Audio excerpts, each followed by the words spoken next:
우리는 이번 고난주간을 보내면서 예수님의 순환 내러티브 가운데 베드로의 이야기를 살펴보고 있습니다.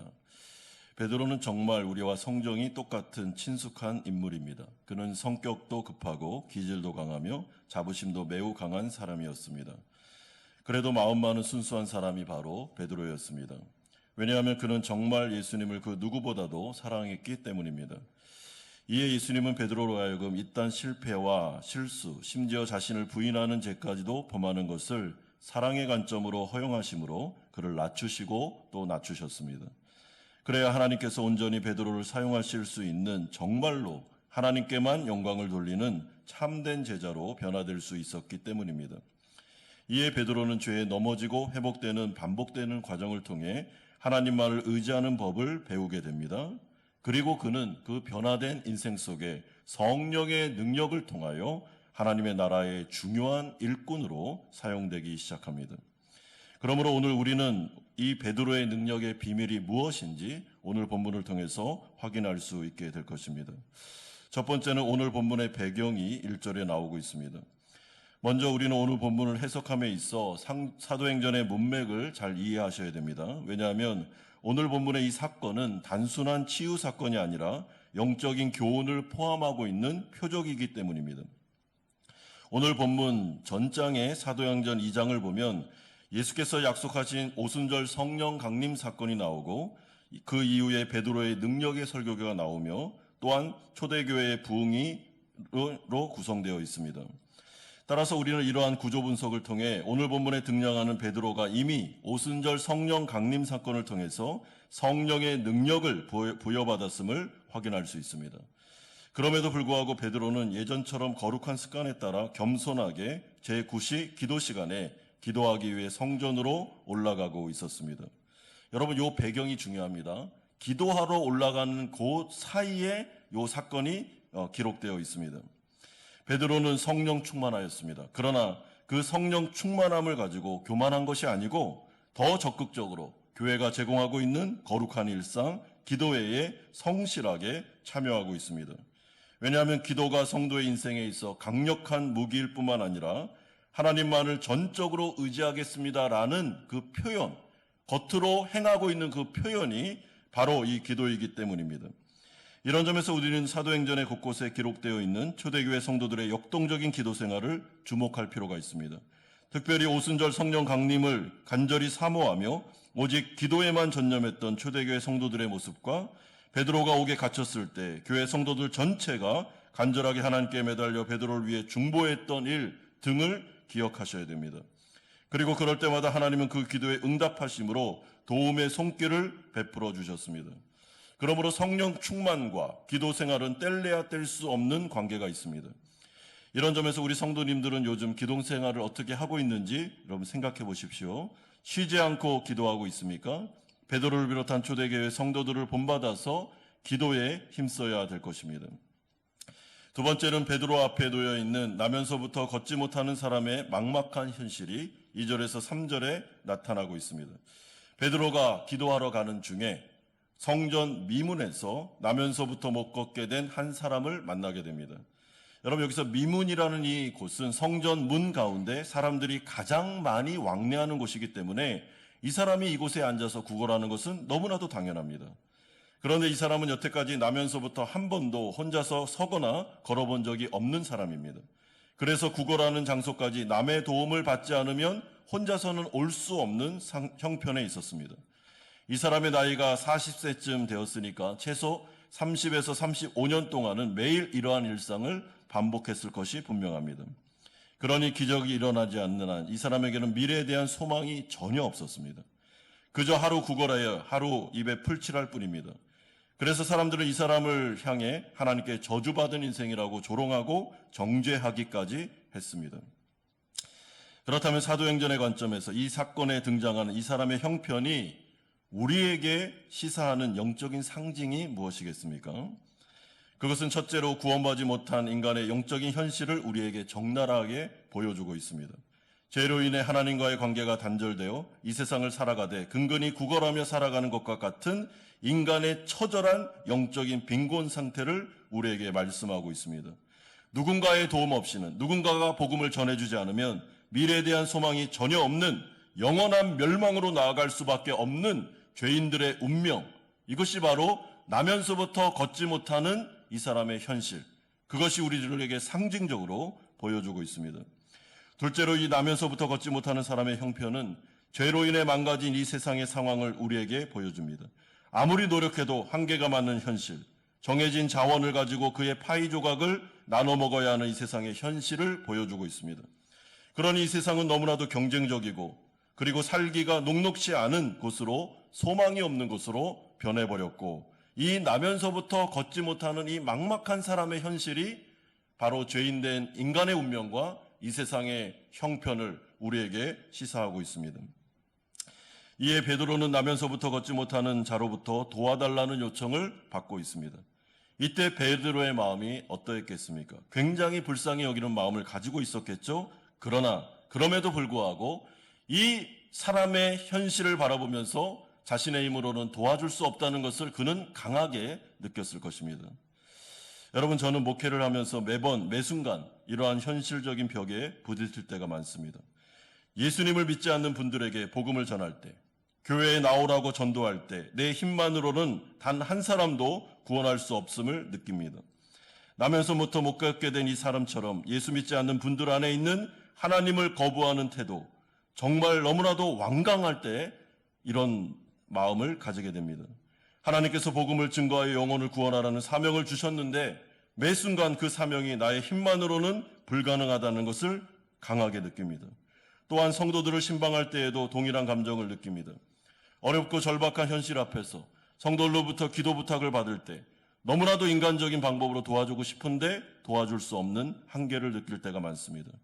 그런데 저는 이것이 비단 목회자인 저만의 생각은 아니라고 생각합니다. 우리 모든 성도님들의 동일한 마음이라고 생각합니다. 나면서부터 걷지 못하는 이 사람이 베드로와 요한을 향해서 손을 내밀며 도움을 요청하듯 사랑하는 성도들이, 이웃들이 우리를 향해 세상의 모진 고난과 어려움 속에서 도움을 요청할 때가 있습니다.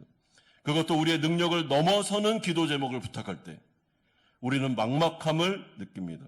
도와달라고 하는데 상황을 보니까 인간의 능력으로는 도저히 감당할 수 없는 어려움입니다. 우리의 마음이 답답할 때가 있습니다.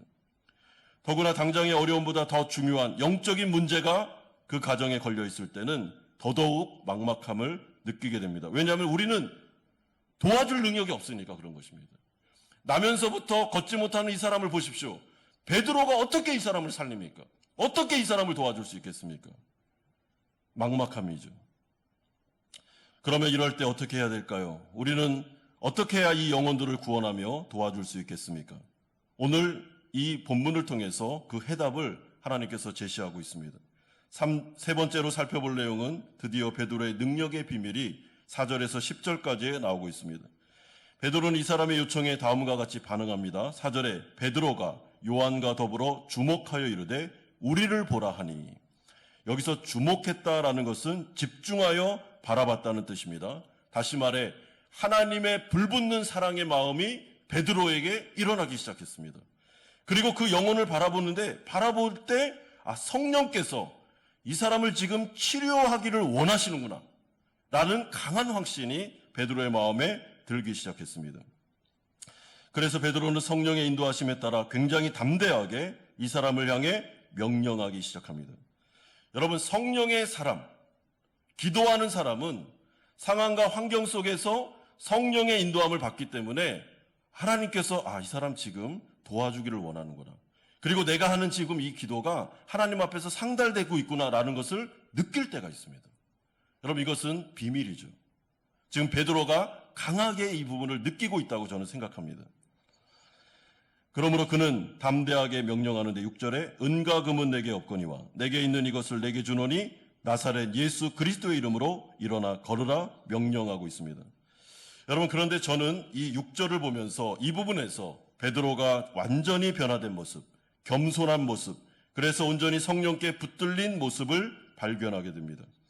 왜냐하면 이전에 베드로 같았다면 분명히 그는 자기 재산을 내세우며 자기가 가진 은과 금을 이 사람에게 주면서 막 덤벼들었을 겁니다. 도와주려고, 인간적인 방법으로. 의욕도 많고 영혼도 불쌍히 여기니까, 또한 성격도 급하니까 베드로가 막 안수기도 하면서 내가 너를 도와줄게 라면서 막 달려들었겠죠. 따라서 예전에 베드로 같으면 말은 그렇게 하지 않아도 자기 자신은 충분히 이 사람을 고칠 수 있다고 생각했을지도 모릅니다. 하나님의 능력과 자신의 능력을 막 섞어서 충분히 좋은 결과를 낼 수 있다고 착각했을 것이 분명합니다. 그래서 이 방법 저 방법 다 사용해가면서 이것저것 다 꺼내가면서 인간적인 방법을 동원했겠죠.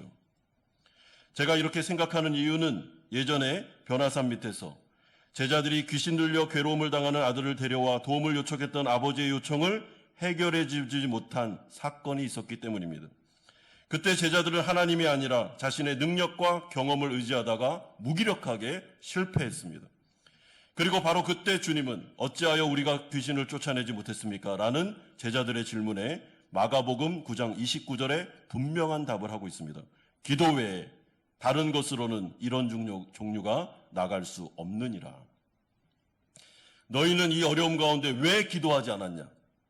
오히려 다른 것, 다른 방법, 너희들의 인간적인 열심, 노력, 재능으로 왜 경험을 의지했느냐? 그래서 실패한 거다.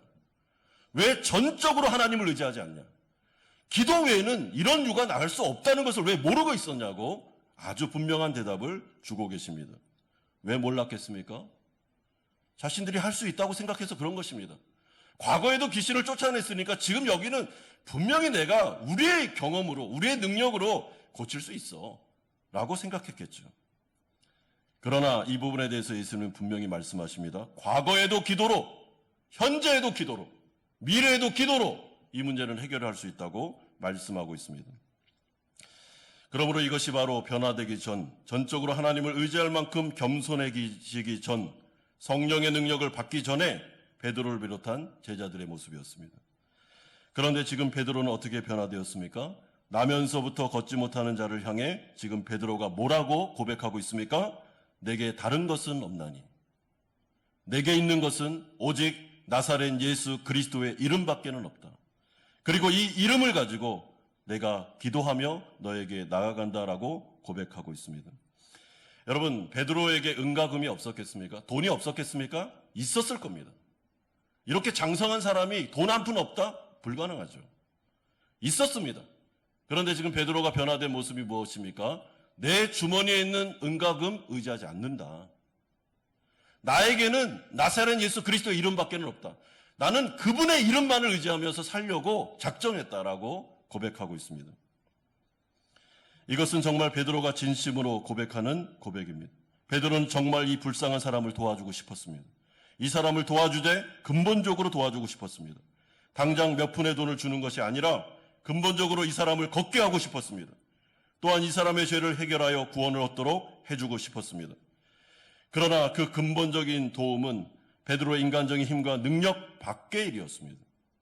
이에 그는 전적으로 하나님을 의지하기로 마음먹습니다. 그래서 자신에게 주어진 나사렛 예수 그리스도의 이름을 사용하여 기도할 수 있는 권세를 사용하고 있습니다. 이에 베드로는 바로 이 순간에 전적으로 성령을 의지하여 나사렛 예수 그리스도의 이름으로 기도를 하고 있습니다.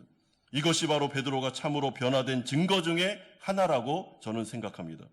기도에 전념하는 모습, 나사렛 예수 이름만을 의지하는 믿음, 이것이 바로 그렇게도 자부심이 많았던, 그렇게도 나서기 좋아했던, 그렇게도 자존심이 강했던 베드로가 변화되어 이제는 자기를 의지하지 않고 오직 나사렛 예수 그리스도, 이분만이 능력이심을 믿고 나아갔던 변화된 모습입니다. 여러분, 저는 이것이 결정적이라고 생각합니다. 어떤 분은 이렇게 말할지도 모릅니다. 아니, 기도할 수도 있고 좀 바쁘면 기도하지 않을 수도 있지. 뭘 그렇게 기도합니까? 라고 말씀하실 수도 있습니다. 하지만 저는 이런 말을 도무지 이해할 수가 없습니다. 물론 과거에는 저도 그렇게 생각했습니다. 하지만 지금은 다릅니다. 왜냐하면 성도에게 있어 기도는 생명이라는 것을 알기 때문입니다. 물론 저는 중언부언하는 형식적인 기도에 대해 지금 말하는 것이 아닙니다. 그런 것이 아닌 이상 정말로 자신의 연약함을 깨달은 성도라면, 오직 하나님의 은혜와 능력이 아니면 오늘 하루 살아갈 수 없음을 깨달은 성도라면 그는 결코 기도에 게으를 수 없습니다. 왜냐하면 기도는 생명이자 하나님의 능력 그 자체이기 때문입니다. 따라서 기도를 멈춘다는 것은 곧 죽음을 의미하는 것입니다. 여러분, 그러자 어떤 일이 벌어졌습니까? 7절에 이 사람의 발과 발목에 큰 힘이 생겨 일어나 걷기도 하고 뛰기도 하면서 하나님을 찬양하기 시작했습니다. 기적의 역사가 나타났습니다. 그래서 결론적으로 누가는 이렇게 말합니다. 9절에 모든 백성이 그 걷는 것과 하나님을 찬송함을 보고 10절에 그에게 일어난 일로 인하여 심히 놀랍게 여기며 놀라니라. 모두 다 하나님을 찬양하게 되었습니다. 베드로를 주목하지 않았습니다. 베드로의 능력이라고 생각한 사람 아무도 없었습니다. 이건 하나님의 능력이다 라고 그들은 다 인정했습니다. 여러분, 이것이 바로 베드로가 변화된 삶입니다. 과거에는 베드로는 자기에게 사람들이 집중하기를 원했습니다. 자기가 영광을 받기를 원했죠. 예수님 믿고 십자가를 지는 게 아니라 예수님 믿고 예루살렘에 올라가서 높은 지위에 올라가 안정된 삶을 누리고 싶었습니다. 매 순간 모든 것들이 자기였습니다. 말로는 하나님의 영광, 하나님을 위하여라고 말하죠. 그러나 속으로는 자기가 영광을 받는 것이 모든 것이었습니다. 그런데 그는 그 모든 것을 포기했습니다. 내가 집중받을 이유가 없습니다. 그리스도가 영광을 받으면 그만입니다. 그래서 내 능력을 사용하지 않았습니다. 그는 내 능력을 절제하고 있습니다. 오직 하나님의 능력으로 이 사람을 치유하기를 원했습니다. 왜냐하면 하나님의 능력은 인간의 능력과 달리 전지전능한 창조의 능력, 부활의 능력이기 때문에 그런 것입니다. 저는 이것이 바로 베드로가 겸손해진, 그래서 그가 삶의 방식이 변한 증거라고 생각합니다. 그러면 우리는 하나님께서 베드로를 왜 계속해서 낮추셨는지를 확인하게 됩니다. 그것은 베드로에게 하나님의 능력을 주고 싶으셨기 때문입니다. 능력 있는 하나님의 종이 되도록 하나님은 그를 낮추셨습니다. 이런 점에서 정말 지혜로운 사람은 기도함으로 하나님의 능력을 강구하는 사람입니다. 왜냐하면 우리의 능력은 한계가 많지만 하나님의 능력은 무한하기 때문입니다. 여러분, 이 비밀을 아셔야 됩니다. 물론 이러한 하나님의 능력은 하나님의 주권에 속한 문제입니다. 기도한다고 해서 매번 능력을 주시는 것은 아닙니다. 그러나 불의한 재판관을 귀찮게 했던 가난한 과부처럼 매일같이 하나님 앞에 나아가 기도함으로 믿음으로 간구할 때 그 은혜와 자비가 풍성하신 하나님께서 그 기도를 안 들어주시겠습니까? 끈질기게 기도하면 언젠가는 하나님의 하늘의 문이 열리는 역사가 나타나게 될 것입니다. 그러므로 이 고난주간에 저는 이 베드로의 모습을 통해서 우리 사랑하는 성도님들에게 권면하고 싶습니다. 사랑하는 성도 여러분, 하나님을 의지하십시오. 하나님의 능력은 능치 못함이 없습니다. 우리의 능력을 자꾸만 사용하지 마십시오. 자꾸만 덤벼들지 마십시오. 어떤 문제 앞에서 우리가 하나님 앞에 무릎 꿇고 기도하는 것, 이 사람이 하나님 의지하고 있구나라는 증거입니다. 그러므로 저는 우리 사랑하는 성도님들의 인생 속에서도 또한 한마음교회가 정말 하나님의 능력, 하나님의 역사를 경험할 수 있는 비밀은 말씀 충만, 기도 충만 밖에는 없다고 생각합니다. 성도들이 모여서 기도하기 시작할 때, 그것도 간절하게 기도하기 시작할 때, 겸손하게 하나님만을 의지하면서 기도에 전념하기 시작할 때 영적인 부흥의 역사는 일어나게 될 것입니다. 제가 이 고난주간을 보내면서 너무나도 감사한 것은 이 새벽에 우리 성도님들이 모이고 있다는 것입니다. 여러분, 어제 수요 예배도 많은 성도님들이 모였습니다. 기도하기 위해서 힘을 내고 계십니다. 너무나도 잘하고 있는 것입니다. 여러분, 말씀의 능력이 하나의 축이라면 기도의 능력은 또 다른 축입니다. 겸손한 사람은 기도할 것입니다. 내가 이 나면서부터 안진뱅이 된 자를 일으킬 수 없다는 것을 알기 때문에 그렇게 하는 것입니다.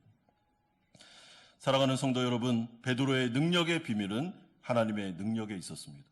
하나님의 능력을 끌어올 수 있는 방법은 기도밖에 없습니다. 기도하셔야 됩니다. 기도하셔야 됩니다.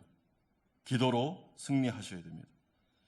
그럴 때 하나님께 영광 돌리는 인생을 살아갈 수 있게 될 것입니다. 이런 은혜가 우리 모든 성도님들에게 충만하게 나타나기를 주 예수 그리스도의 이름으로 축원드립니다.